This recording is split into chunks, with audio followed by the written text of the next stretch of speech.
আসসালামু আলাইকুম। সবাই কেমন আছেন? আশা করি সবাই ভালো আছেন। চলে আসলাম আপনাদের সামনে নতুন আরেকটি ভিডিও নিয়ে। এই ভিডিওতে আমরা কথা বলবো বিকাশ মার্চেন্ট ও নগদ মার্চেন্টের কি সেবাসমূহ রয়েছে এবং আপনাদের জন্য কোনটা বেশি ভালো হবে।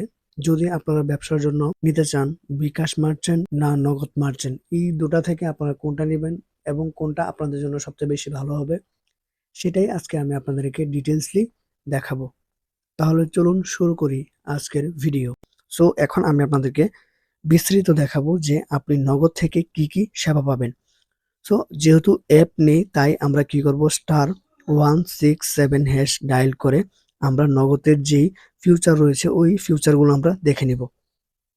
সো আমি ডায়াল করলাম, ডায়াল করার পর এখানে দেখতেই পাচ্ছেন এখানে কিন্তু আমরা মোট ৪ টা অপশন পাবো। মানে আমরা ৪ টা সেবা পাবো। সেটা হচ্ছে, একটা হচ্ছে আপনার ডিএসও ট্রান্সফার, একটা হচ্ছে ডিএসও ট্রান্সফার, আরেকটা হচ্ছে ক্যাশ আউট, আরেকটা হচ্ছে মার্চেন্ট টু মার্চেন্ট ট্রান্সফার, আরেকটা হচ্ছে মাই নগদ। সো ওই মাই নগদের মধ্যে কিন্তু আপনারা আরো কয়েকটা সেবা পাবেন। মাই নগদে যদি আপনি ক্লিক করেন এখান থেকে আপনি ব্যালেন্স ইনকোয়ারি করতে পারবেন, মিনি স্টেটমেন্ট নিতে পারবেন, পিন চেঞ্জ করতে পারবেন, অপারেটর আপডেট করতে পারবেন, হেল্পলাইনে যেতে পারবেন। সো এইগুলো ছাড়া কিন্তু আপনারা নগদে আর কোনো সার্ভিস পাবেন না। যদিও আপনি নগদ ইউজ করেন তাহলে কিন্তু আপনাকে মার্চেন্ট পোর্টাল যেটা রয়েছে ওই মার্চেন্ট পোর্টাল লগ ইন করতে হবে। লগ ইন করার পর আপনাকে ওখান থেকে কিন্তু ব্যাংকে ট্রান্সফার করতে হবে। আর তাছাড়া কিন্তু আপনি অ্যাপের মাধ্যমে বা মোবাইলের মাধ্যমে কিন্তু আপনি ট্রান্সফার করতে পারবেন না। আপনি মোবাইলের মাধ্যমে ট্রান্সফার করতে পারবেন যদি আপনি বিকাশ যে আপনার নগদ যে মার্চেন্টটা রয়েছে ওই নগদ মার্চেন্টটা যদি আপনি পোর্টাল হিসেবে লগ ইন করেন তাহলে কিন্তু আপনি ব্যাংকে ট্রান্সফার করতে পারবেন। এখানে কিন্তু আমি আমার বিকাশ যে মার্চেন্ট অ্যাপটা রয়েছে ওই অ্যাপটা কিন্তু আমি লগ ইন করে ফেলেছি।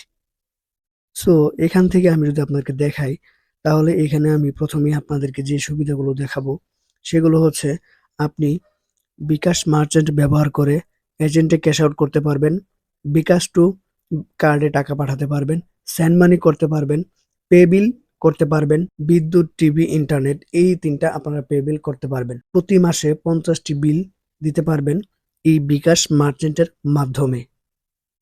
আর তারপর যেটা হচ্ছে মোবাইল রিচার্জ। আপনি যদি মোবাইল রিচার্জ করেন তাহলে কিন্তু এখান থেকে আপনি কমিশন পাবেন। এখানে আমি যদি আপনাদেরকে দেখাই যে দেখুন আমি এখানে যে মোবাইল রিচার্জ করেছি ওখান থেকে কিন্তু আমাকে ক্যাশব্যাক দিয়েছে। এই যে দেখতে পাচ্ছেন আমি ৳৪০ মোবাইল রিচার্জ করেছি। ওখান থেকে আমাকে ৪০ পয়সা ক্যাশব্যাক দিয়েছে। এইভাবে আপনি যত মোবাইল রিচার্জ করবেন ওখান থেকে আপনি ক্যাশব্যাক পাবেন। তারপর হচ্ছে মার্চেন্ট পেমেন্ট। আপনি কিন্তু মার্চেন্টে পেমেন্ট করতে পারবেন বিকাশ মার্চেন্টে। মানে বিকাশ মার্চেন্ট থেকে বিকাশ মার্চেন্টে আপনি পেমেন্ট করতে পারবেন। তারপর যেটা হচ্ছে সেটা হচ্ছে সেভিংস রেজিস্ট্রেশন।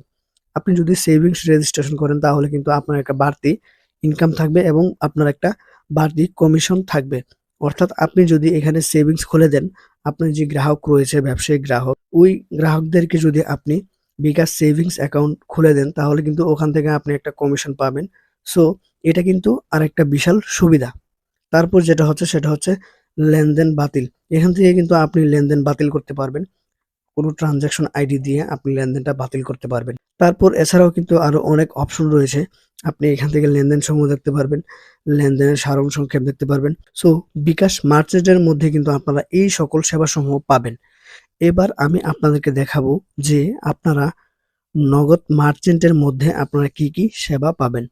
তাহলে চলুন প্রথমতেই আমি আপনাকে যেটা বলবো সেটা হচ্ছে বিকাশ মার্চেন্টের জন্য কিন্তু আমাদেরকে বিকাশ একটা অ্যাপ দিয়ে থাকে। আর এই অ্যাপটা হচ্ছে মার্চেন্ট। সো এখানে দেখতেই পাচ্ছেন বিকাশ কিন্তু আমাদেরকে আলাদা একটা সফটওয়্যার দিতেছে। কিন্তু নগদ কিন্তু আমাদেরকে আলাদা কোনো সফটওয়্যার দিতেছে না। তারা যেটা দেয় সেটা হলো পোর্টাল। মানে আপনি ওয়েবসাইটের মাধ্যমে লগইন করে আপনার যে লেনদেনগুলো আছে ওইগুলো আপনি দেখতে পারবেন বা ওখান থেকে আপনি ব্যাংকে ট্রান্সফার করতে পারবেন। সো দেখতেই পাচ্ছেন আপনারা বিকাশ ও নগদের যে মার্চেন্ট দুটা রয়েছে ওই দুটা মার্চেন্টের মধ্যে কতটা তফাৎ রয়েছে। এখানে কিন্তু ক্যাশ আউট চার্জ যেটা আছে সেটা কিন্তু দুটাই সমান। বিকাশ থেকে ক্যাশ আউট করেন তাহলেও আপনাকে ৳১৪ কেটে নিবে। আর যদি আপনি নগদ থেকে ক্যাশ আউট করেন তাহলেও কিন্তু ৳১৪ কেটে নিবে। সো এইখানে আপনাদের ডিসিশন আপনারা কি করবেন? আপনারা বিকাশ নিবেন নাকি মার্চেন্ট নিবেন? তবে আমার একান্ত মতে যদি আপনারা ব্যবসা করে থাকেন তাহলে কিন্তু আপনাকে বিকাশ, নগদ, হ্যাঁ, তারপর যে আপনার রকেট রয়েছে ওই সব কয়টাই অ্যাকাউন্টের যেই মার্চেন্ট রয়েছে সবগুলাই নিয়ে রাখতে হবে যদি আপনি ব্যবসা করার জন্য নিয়ে থাকেন। আর যদি আপনি সেবা বেশির কথা বলেন তাহলে কিন্তু আপনাকে বিকাশই সবচেয়ে বেশি সেবাসমূহ দিচ্ছে। কেননা বিকাশে অনেকগুলো অপশন আমরা পাবো যেগুলো আমরা নগদ বা রকেটে পাবো না। সো এই ছিল আজকের ভিডিও। আশা করি ভিডিওটি আপনাদের উপকারে এসেছে। যদি ভিডিওটি আপনাদের কাছে ভালো লেগে থাকে তাহলে অবশ্যই ভিডিওতে লাইক করে দিবেন। কমেন্টে আপনার মতামত জানাতে ভুলবেন না। দেখা হচ্ছে আপনাদের সাথে নতুন কোনো ভিডিওতে। সেই পর্যন্ত সবাই ভালো থাকবেন, সুস্থ থাকবেন। আসসালামু আলাইকুম।